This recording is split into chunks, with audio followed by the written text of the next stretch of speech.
আসসালামু আলাইকুম, কেমন আছেন সবাই? আশা করি সবাই অনেক ভালো আছেন। আলহামদুলিল্লাহ, আপনাদের দোয়ায় আমরাও ভালো আছি। তো নতুন একটা ভিডিওতে সবাইকে স্বাগতম। আশা করি পুরো ভিডিওটির সাথে থাকবেন। তো আমি আর কয়েকদিন আছি, তারপরে আবার চলে যাব শ্বশুর বাড়িতে। তো শ্বশুর বাড়িতে চলে যাব, এই জন্য মা পিঠা বানাইতেছে।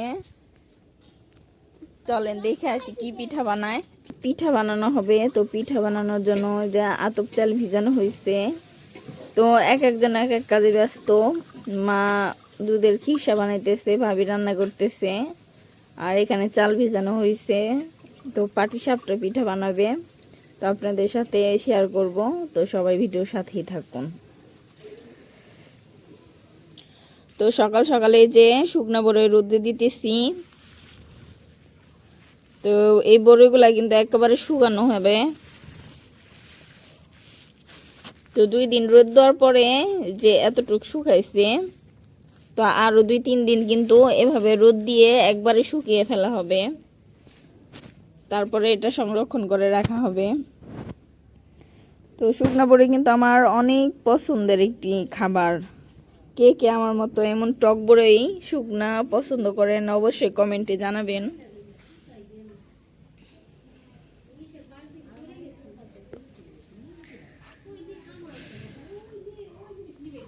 তো এখন হচ্ছে দুপুরবেলা, ভাবি যে রান্না করতেছে। তো এখানে লাল শাক রান্না করবে।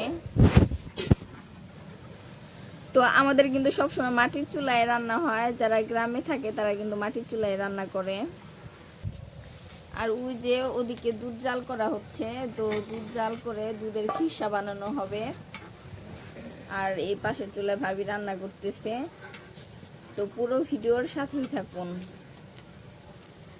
পিঠা বানানোর জন্য এখানে দুধের খিরসা বানানো হইতেছে। তো এটা দিয়ে পাটিসাপটার পিঠা বানানো হবে। তো এখানে 5 কেজি দুধ জাল করে একদম কমিয়ে তারপরে কিন্তু এই খিরসাটা বানানো হয়েছে। আর এই পিঠাটা খেতে কিন্তু অনেক মজা।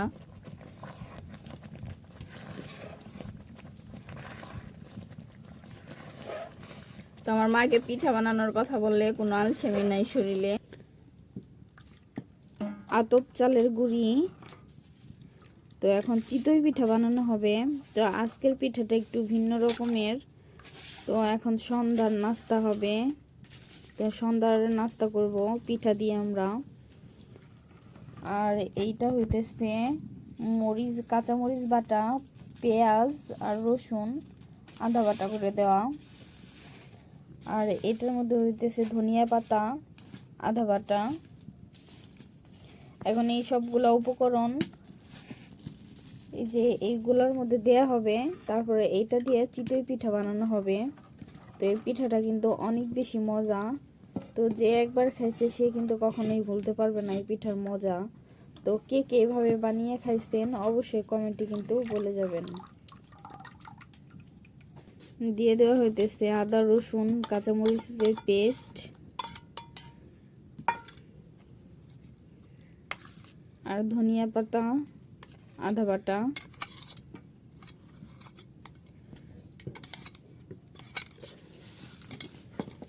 এখন এই সবগুলো উপকরণ ভালোভাবে মিশানো হবে। এই পিঠাটা যে খেতে কি যে মজা। আর পিঠা বানানোর পরে এই পিঠার কালারটাও কিন্তু অনেক বেশি সুন্দর। তো পুরো ভিডিওর সাথেই থাক। তো এখন দিয়ে দেওয়া হবে খাজের মধ্যে।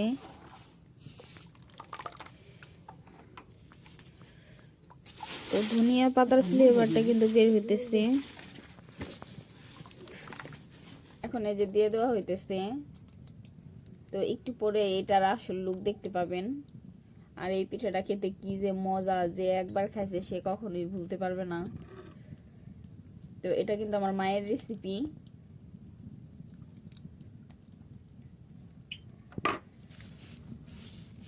তো এখন ঢেকে দেয়া হবে।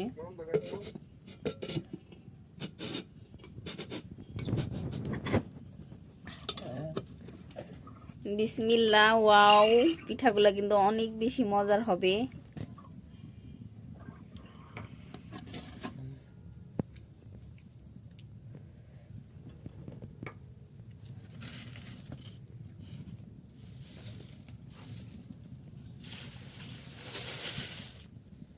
এই কাজের প্রত্যেকটা বাটি গোল গোল।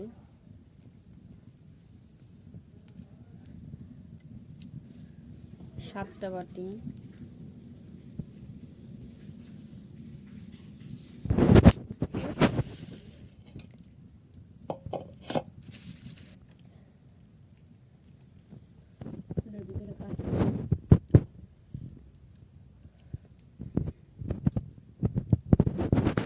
শীতের সন্ধ্যায় তো গরম গরম পিঠা খেতে কিন্তু ভালোই লাগে।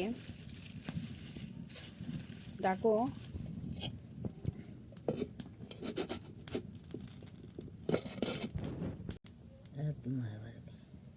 তো এখন খাসটা উঠানো হচ্ছে। ওয়াও,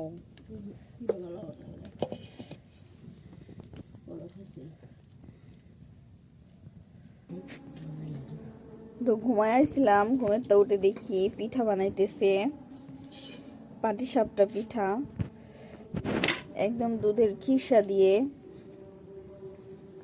তো পিঠাগুলা খেতে কিন্তু অনেক মজা হয়েছে। কার কার পিঠা দেখে খেতে মন চাইতেছে অবশ্যই কমেন্টে জানাবেন। তো পিঠার যে গুলা গুলাইছে এটাও কিন্তু দুধ দিয়ে গুলানো। এই যে বানাইতেছে,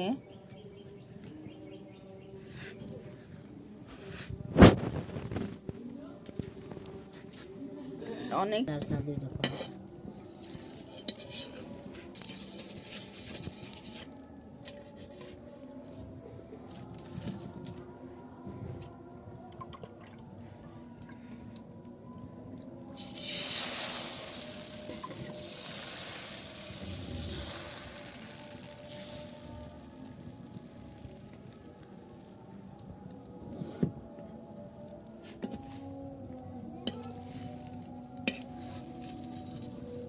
বেশি হয়ে গেছে।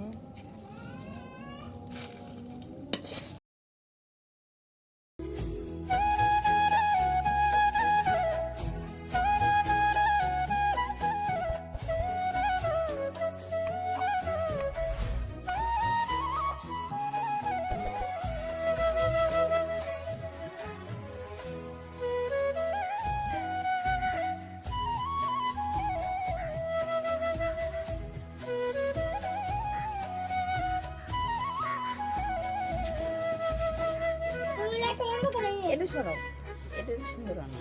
সবটা পিঠা বানিয়ে এই যে এগুলা বেশি হয়েছে, তো এগুলা দিয়ে আবার বানানো হইতেছে চিতই পিঠা, মিষ্টি চিতই পিঠা।